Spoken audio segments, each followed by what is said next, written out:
Hi hello welcome back to my channel. Actually పరువు హత్య అనేది మనం చాలా ఇయర్స్ నుంచి చూస్తున్నామండి. మన ఆంధ్ర, తెలంగాణ ఇంకా త్రూఅవుట్ ద ఇండియా మనం చూస్తూ ఉన్నాము. రీసెంట్గా ఇంకొకటైతే జరిగింది.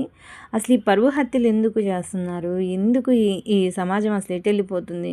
ఒక పక్కేమో కావాల్సినన్ని రోగాలు ఇస్తున్నాడు దేవుడు, ఇంకొక పక్కేమో ఇలా మనుషులు చంపుకుంటున్నారు, ఇంకొక పక్కమేమో మనుషులేమో సూసైడ్ అయితే చేసుకుంటున్నారు. ఇలా మన జీవితాన్ని మనమే నాశనం చేసుకుంటూ ఉంటుంటే, ఇంకొక వైపేమో ఈ పరువు హత్యలు అనేవి చాలా ప్లేసెస్లో అయితే జరుగుతూ ఉన్నాయండి. అసలు ఇవి ఎందుకు ఆగట్లేదు? అసలు మనుషుల్లో ఈ కులాంతరం అనేది ఎందుకు స్టార్ట్ అవుతుంది అంటే, ఇప్పుడు పేరెంట్స్ నొప్పించుకొని పెళ్లి చేసుకోవడం దట్ ఈజ్ వన్ థింగ్, పెద్దలు చూసి పెళ్లి చేయడం దట్ ఈజ్ వన్ థింగ్. ఇప్పుడు ఆల్రెడీ వాళ్ళు లవ్ చేసుకున్నారు, వాళ్ళు కలిసి ఉంటున్నారు, అలా అనుకునేటప్పుడు మళ్ళా వెళ్ళి వాళ్ళని విడదీసి చంపి అసలు ఇక్కడ ఏముంది సాధించేది?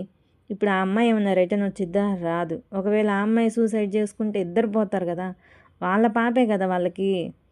ఎందుకో జనాలు అసలు ఇంకా మారట్లేదు. ఇంకా ఏఐలు ఇవన్నీ డెవలప్ అవుతున్నాయి కానీ మనుషులు మాత్రం డెవలప్ అయితే అవ్వట్లా.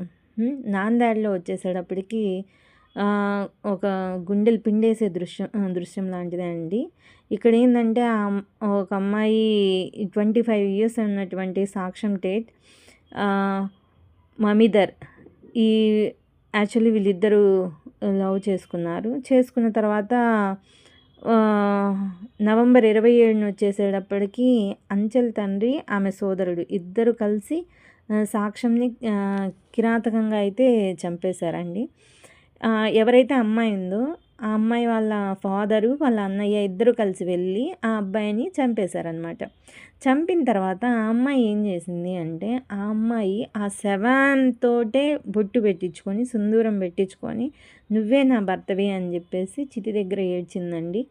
అంటే ఇప్పుడు ఈమె మ్యారేజ్ ఆల్రెడీ అయిపోయిన ఆమెకి వాళ్ళు తీసుకెళ్ళి సెకండ్ మ్యారేజ్ చేయడమే కదా. ఏదో ఉంటే వాళ్ళే కొన్ని రోజులన్నా కలిసి ఉండి తర్వాత వాళ్ళ బాధలు ఏదో వాళ్ళు పడతారు కదా. ఎందుకు ఇంకా సమాజం అనేది అసలు ఎటు వెళ్తుంది? అసలు వాళ్ళ ప్రేమను జీర్ణించుకోలేక ప్రియుడిని హతమార్చిన కుటుంబం ఇప్పుడు జైలుకి వెళ్ళిపోతుంది. అక్కడ వాళ్ళేమి బాగుపడింది ఉందా?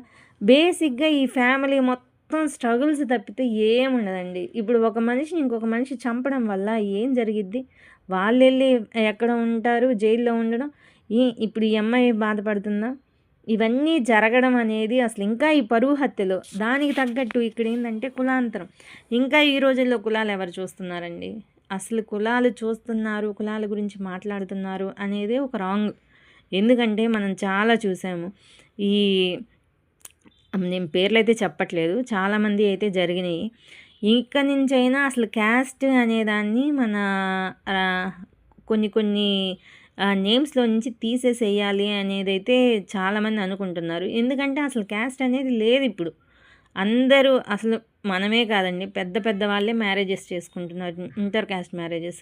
వాళ్ళందరూ హ్యాపీగా ఉంటుందా? ఎందుకు ఈ క్యాస్ట్ని పట్టుకొని మంచిగా వాళ్ళు ఏదో హ్యాపీగా వాళ్ళ జీవితాన్ని నాశనం చేయడం? ఈ కులాంతర వివాహాలు, ఈ కులాలకి సంబంధించిన పరువు హత్యలు ఇకనైనా తగ్గాలని నేనైతే ఈ వీడియో ద్వారా కోరుకుంటున్నానండి. Thank you.